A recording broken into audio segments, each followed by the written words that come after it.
오늘 성경 말씀도 신약의 말씀 마태복음 15장의 말씀 보겠습니다. 마태복음 15장 21절에서 28절까지의 말씀을 보도록 합니다.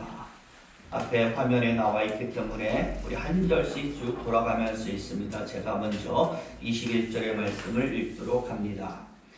예수께서 거기서 나가사 두로와 시돈 지방으로 들어가시니 가난한 자 하나가 그 진영에서 나와서 소리로 이르되 주 다윗의 자손이여 나를 불쌍히 여기소서 내 딸의 흉악함에 귀신들리나이다 하되 예수는 한 말씀도 대답하지 아니하시니 제자들이 와서 청하여 말하되 그 여자가 우리 뒤에서 소리를 지르오니 그를 보내소서. 예수께서 대답하여 이르시되 나는 이스라엘 집에 잃어버린 양 외에는 다른 데로 보내심을 받지 아니하였느냐 하시니 여자가 와서 예수께 절하며 이르되 주여 저를 도우소서. 대답하여 이르시되 자네의 떡을 취하여 개들에게 던지니 마땅하지 아니하니라. 우리 27절과 28절 같이 있습니다.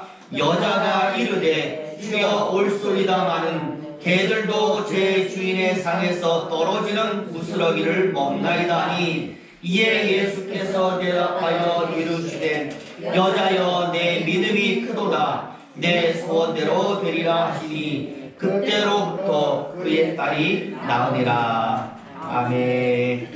예, 할렐루야. 아멘. 가을의 시간도 점점 깊어집니다. 날이 점점 쌀쌀해지는 것이 곧 겨울이 멀지 않았다라는 것을 느끼게 해주고 있습니다. 부디 저와 여러분 건강 조심하시고요. 감기도 걸리지 마시고 항상 강건하시기를 원하는 마음으로 우리 같이 오늘도 인사합니다. 사랑합니다. 축복합니다. 건강하시기 바랍니다. 인사하겠습니다. 사랑합니다. 축복합니다. 건강하시기를 바랍니다. 우리 저와 여러분들 우리가 드린 축복 인사처럼 여러분의 모든 삶이 평강하시기를 예수님으로 축원을 드립니다. 아멘. 저번 주에 제가 설교를 하면서 예화로 지도자는 세 종류가 있다고 소개를 했습니다. 카리스마스 타입의 리더가 있고 불도저 타입의 리더가 있고 서번 타입의 리더가 있다라고 말씀을 드렸습니다. 오늘도 제가 예배 전에 비슷한 소개를 할 텐데요. 다른 나눔의 형태로 5가지 유형의 지도자가 있습니다. 첫 번째는 똑개형의 지도자가 있다고 해요. 풀어서 설명하면 똑똑하지만 게으른 지도자. 똑똑하니까요. 분명한 비전이 있고 올바른 판단력도 있습니다. 그런데 게으르기 때문에 이게 실천이 잘 되지 않는 겁니다. 그래서 누군가가 옆에서 부지런하게 도움을 주어야만 성공할 수 있는 지도자를 똑개형의 지도자다라고 말씀을 하고요. 두 번째는 똑부형이 있어요. 똑똑하면서 부지런한 것이죠. 굉장히 좋을 것 같잖아요. 옆에 사람들이 상당히 피곤해하는 지도자가 똑부형. 똑똑하면서 부지런하니까 당연히 다른 사람들의 일처리가 마음에 들지가 않아요. 그래서 자기 혼자 일처리 다 하면서 아랫사람 막 쪼아대니 상당히 모시기가 쉽지 않는 지도자가 똑부형의 지도자입니다. 세 번째는 멍게형이 있습니다. 멍청하면서 게으르기까지 한 지도자. 멍청하면서 게으르니까 어디에 쓰겠습니까? 절대로 쓸모없는 지도자가 멍게형의 지도자고요. 네 번째는 멍부형. 무슨 뜻인지 알겠죠? 멍청한 데다 부지런하게 한 지도자가 가장 위험한 지도자입니다. 멍청하면 아무것도 안 해야 되는데 부지런하니까 지혜도 없이 막 설쳐대는 겁니다. 자기도 망하고 다른 사람도 망하게 하는 스타일의 지도자가 바로 멍부형이고, 마지막 5번째가 가장 좋은 지도자라고 하는데요. 똑새형의 지도자가 있다고 해요. 똑똑하면서 상대방을 세워줄 줄 아는 지도자. 성경 속에서의 우리 예수님이 바로 그런 형태라고 이야기를 하고 있습니다. 오늘 본문은 바로 이런 예수님의 모습을 아주 잘 보여주고 있는 것이죠. 여러분의 본문은요, 길을 가다가 예수님이 한 여인을 만나게 되는 것입니다. 딸이 지독한 귀신이 들려가지고 고통을 당하고 있던 여인인데 예수께 나왔어요. 예수님은 이 여인의 문제를 고쳐주셨습니다. 중요한 것은 예수님이 이 여인의 딸을 고쳐주시는 과정이 예수님이 가지신 지혜와 사람을 세워주시는 예수님의 성품, 이 모든 것이 잘 드러나는 한편의 드라마라는 것이죠. 그럼 여러분, 또 하나 중요한 부분은 이 치유의 기적과 고쳐주시는 과정을 통하여서 우리는 물론 이것을 바라보고 있던 당시에 많은 사람들이 깨달음을 얻었다라는 겁니다. 배워갔다라는 거예요. 단순히 예수님 말씀만을 통하여 배우는 것이 아니라 예수님의 치료와 예수님의 기적과 예수님의 모든 행동 하나하나를 통해서 사람들이, 아니 우리들이 배워가는 것입니다. 그러니 예수님이 누굽니까? 라고 말하면 배움을 주시는 분이 바로 예수님이다라고 정의를 내릴 수도 있는 것이죠. 지도자가 가지고 있어야 되는 또 다른 중요한 덕목 아니겠습니까? 그 덕목을 오늘 예수님이 가지고 있습니다. 자, 그럼 예수님은 오늘 치유를 통해서 사람들에게 무엇을 가르치셨고 또 사람들은 무엇을 배워갔는가? 단 하나의 단어를 배웠습니다. 무엇이겠습니까? 믿음이라는 단어를 배워가는, 무엇이 믿음인가? 어떤 믿음이 과연 칭찬받는 믿음인가? 라는 것을 이 과정을 통해서 배워갔던 것입니다. 오늘 본문에 보면은요, 믿음과 관련해서 두 가지가 나와 있는데요. 부디 제가 알려드릴 때에, 살펴보실 때에 이 두 가지의 믿음의 정의가 저와 여러분에게 다 있게 되기를 예수님의 이름으로 축원을 드립니다. 제일 먼저 살펴보면 뒤로 물러서지 않은 불태의 믿음이 보여지고 있는데 예수님을 향하여서 그저 멈추지 않고 달려가는 겁니다. 누구만 보는 거예요? 예수님만 보는. 오늘 말씀 보시면은요, 오늘 이 여인이 딸의 아픈 문제를 가지고 예수를 만나러 나왔는데 이게 쉽지가 않았습니다. 항상 성경에 나오잖아요. 예수님이 가시는 곳곳마다 사람들이 마구마구 몰려드니까 그 몰려드는 사람을 듣고 예수님께 가는 것이 쉽지가 않았던 것. 일종의 커다란 장벽, 인의 장벽이 이 여인과 예수님 사이를 겹겹이 막고 서 있었다라는. 이 여인 여러분 어떻게 하고 있을까요? 자기가 할 수 있는 것을 하는 겁니다. 몸은 가지 못하지만 뭐를 할 수 있어요? 입은 열려 있으니까 예수님께서 들을 수 있도록 크게 소리를 질렀습니다. 그게 바로 22절. 우리 22절 보여주세요. 22절 같이 있습니다. 시작. 가난한 여자 하나가 그 지경에서 나와서 소리질러 이르되 주 다윗의 자손이여 나를 불쌍히 여기소서 내 딸이 흉악하게 귀신 들렸나이다. 이렇게 말해요. 예수여 내 딸이 귀신 들렸습니다. 솔직히 여러분, 자신의 딸이 귀신이 들린 것, 이것을 미친 거잖아요. 여러분의 딸이 미쳤어요. 여러분의 아들이 미쳤어요. 나가서 얘기할 수 있겠습니까? 얘기 못하는 겁니다. 사람들 앞에서 이것을 공개하는 것이 쉽지가 않은, 굉장히 부끄러움이고 수치기 때문에 어떻게 보면 숨기고 또 숨겨야 될 그런 문제를 보란듯이 외치면서 소리를 지르는 것입니다. 여러분 이거 한번 보겠어요? 답이 없기 때문에. 이제는 답이 없으니까 예수님마저 자신을 버리면 도저히 답이 없으니까 부끄러움이고 뭐고 이 순간 이 기회에 놓치지 않기 위해서 그저 뭐예요? 할 수 있는 것 다 하는 겁니다. 오직 예수님을 만나야 한다라는 이 한 가지, 예수님께 꼭 답을 얻어야 한다라는 이 한 가지, 이것만 생각하고 달려가면서 소리를 지르는 겁니다. 누가 뭐라 해도 오로지 예수께로 답이 있는 예수님을 향하여 가고 있었다라는. 우리 예전에요, 과학 시간에 무게중심이라는 것을 배운 적이 있습니다. 모든 물체에는 중심이 되는 무게중심이라는 것이 있어서 균형도 이루고 모든 힘도 집중이 되고 오뚜기도요, 무게중심이 어디 있어요? 가운데 밑에 있으니까 이리저리 왔다 갔다 해도 항상 어디요? 무게중심이 있는 가운데로 항상 돌아오지 않습니까? 무게의 중심을 향하여 가는 겁니다. 오늘 이 여인도 마찬가지로 모든 생각, 모든 관심 다 예수께 집중되어 있어서 그 예수께로 무게중심이 다 가 있으니까, 그리고 그것을 향하여 물러서지 않으니까, 할 수 있는 것 다 하니까 여러분 결국 답을 얻지 않습니까? 직진하니까 만나는, 꼬불꼬불 가면 다른 데로 갈 수 있지만 직진하니까 만나게 되는 겁니다. 28절에 보시면 이에 예수께서 대답하여 이르시되 여자여 내 믿음이 굳어다 내 소원대로 되리라 하시니 그때로부터 그의 딸이 나으니라. 내 소원대로 되리라. 저는 여러분 이것이 바로 신앙이며 믿음이라고 생각을 합니다. 여러분 믿는데 왜 물러서십니까? 믿는데 왜 멈추십니까? 예수님이 답이라 생각하시고 예수님이 할 수 있다라고 생각하시면 그 예수께 모든 것 다 투자해야 되지 않겠습니까? 물러서지 말고 답을 얻을 때까지 할 수 있는 것 다 해야 되는 겁니다.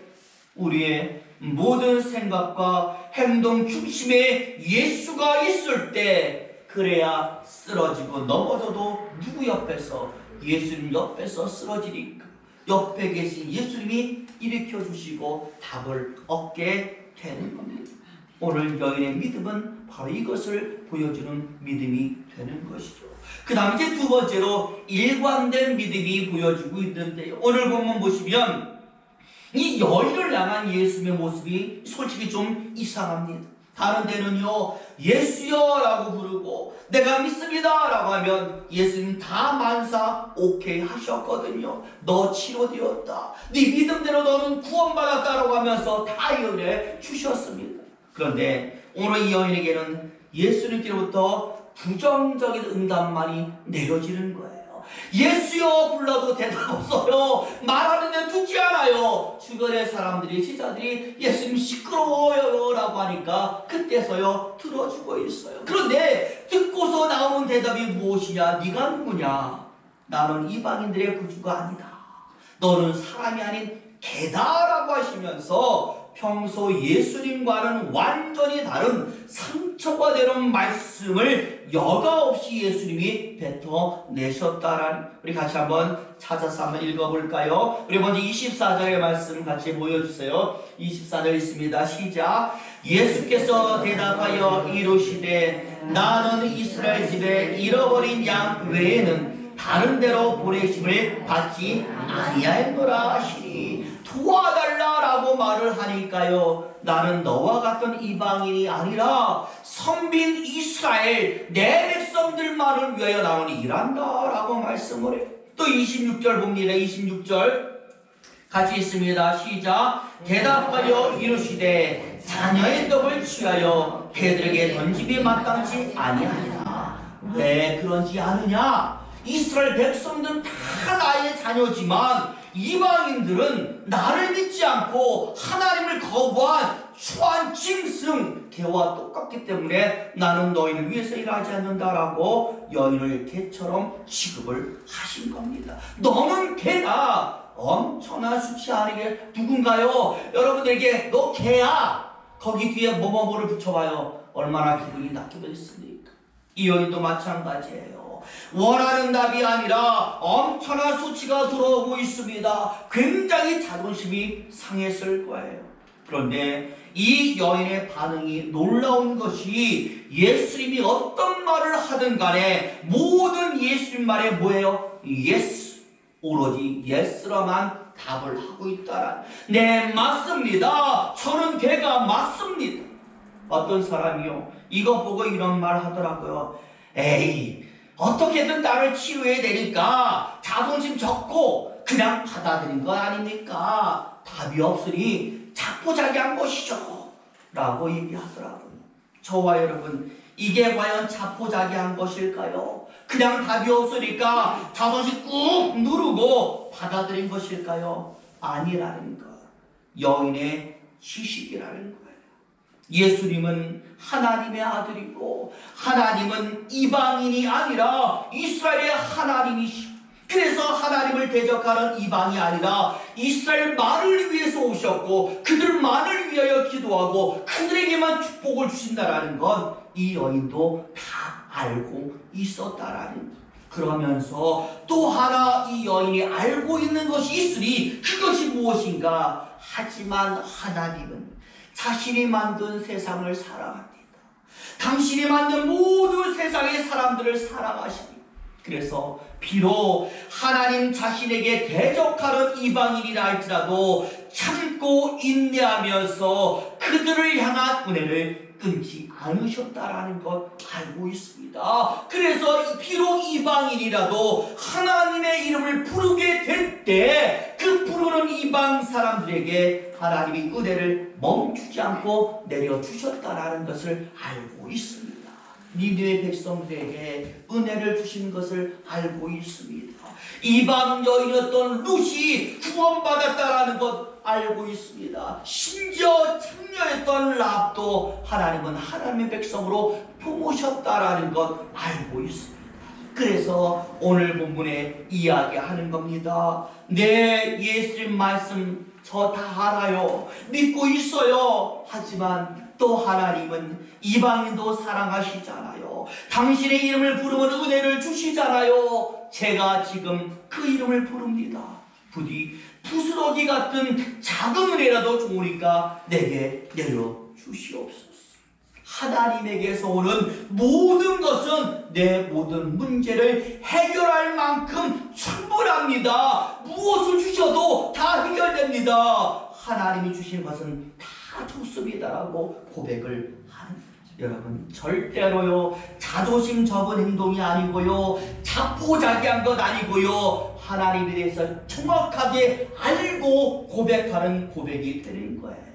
하나님에 대한 정확한 지식이 하나님의 은혜를 구하는 일관됨으로 나타나고 있었던 겁니다. 제대로 알고 진심으로 정확하게 구하고 있었습니다.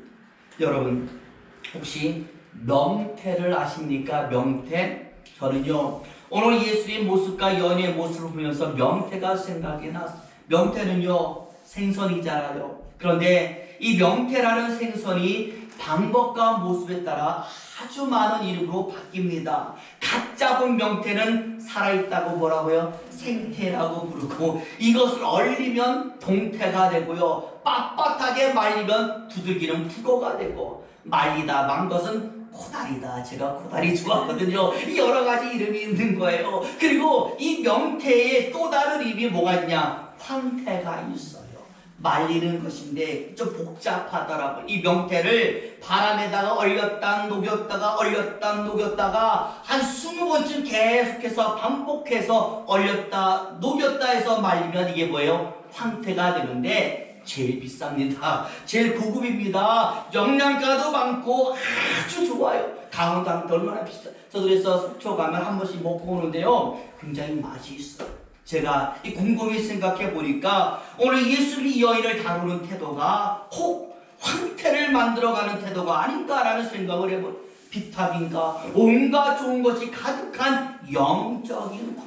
오늘 보세요. 예수님이 여인에게 하는 말이 온탕과 냉탕을 막 왔다 갔다 하잖아요. 여인이 소리를 지르니까 외면하지 않고 그 소리를 다 들어주시다가 나를 고쳐달라 하니까 나는 이방인의 구주가 아니야, 나는 많은 이스라엘을 위해서 왔어, 냉담하게 반응하다가 급기야는 너는 개다 라고 하시면서 수치까지 주시고, 또 마지막에는 내 소원대로 되리라 라고 하면서 따뜻하게 안아주시고, 온탕과 냉탕과 냉탕과 온탕 번갈아 가시는 것입니다. 중요한 것은 그럼에도 이 여인의 반응이 바뀌지 않으니까, 계속 예수님만 바라보니까, 그 감광을 멈추지 않으니까 결국 원하는 모든 것을 다 얻었다라는, 심지어는요 내 믿음이 크도다라고 말하면서 예수님의 인정과 자랑과 찬사까지 받고 있어요. 여러분들 성경 보세요. 많은 사람 치료받았지만 네 믿음이 크다라고 칭찬받은 사람은 별로 없었다라는 것. 그런데 이 여인은 인정받고 있습니다. 예수님과의 만남을 통하여 가장 귀한 사람이 되었다라는, 마치 많은 명태들이 있지만 황태가 가장 귀한 것처럼 가장 많은 사람들, 정말 많은 사람들이 거기 있었지만 이 여인만이 가장 귀한 영적 사람 황태가 되었던 것입니다. 마찬가지입니다. 우리가 살아가면서 여러분 온탕만 있겠습니까? 냉탕도 존재하고 끊임없이 우리 인생에 이 여인처럼 냉탕과 온탕이 오고 가는 것입니다. 우리도 제대로 반응하면 이 여인처럼 일관됨을 유지할 수 있으면 이 소리 저 소리 그 소리, 이 사람 저 사람 그 사람, 그 어떤 환경 속에서도 예수님을 향한 물러서지 않는 긍정의 일관됨을 보일 수 있다면 가장 귀한 사람, 영적 황태가 될 줄로 믿습니다. 여러분, 무엇이 중요할까요? 오늘 이 여인처럼 하나님을 향한 제대된 지식이에요. 예수님을 향한 진실되고 흔들리지 않는 지식이 있으면 이게 가능합니다. 말씀이 믿음을 만들듯이 하나님을 향한 제대된 지식은 우리의 모든 믿음과 신앙을 불태운 믿음. 왜? 그게 진리라는 걸 아니까 물러서지 않고 일관된 긍정의 믿음으로 만들어 가는 것입니다. 하나님은 우리를 말씀을 통하여 오늘도 세워가고 있습니다. 이 모든 게 성경에 있잖아요. 답이 말씀 속에 있잖아요. 부디 성경 속에서 우리가 배울 모든 것이 있다라는 것 여러분 기억하시면서 많이 배우시고 저와 여러분들이 제가 말한 똑새형이 되셔서 하나님이 칭찬하시는 황태가 되시기를 예수 이름으로 축원을 드립니다. 기도하겠습니다.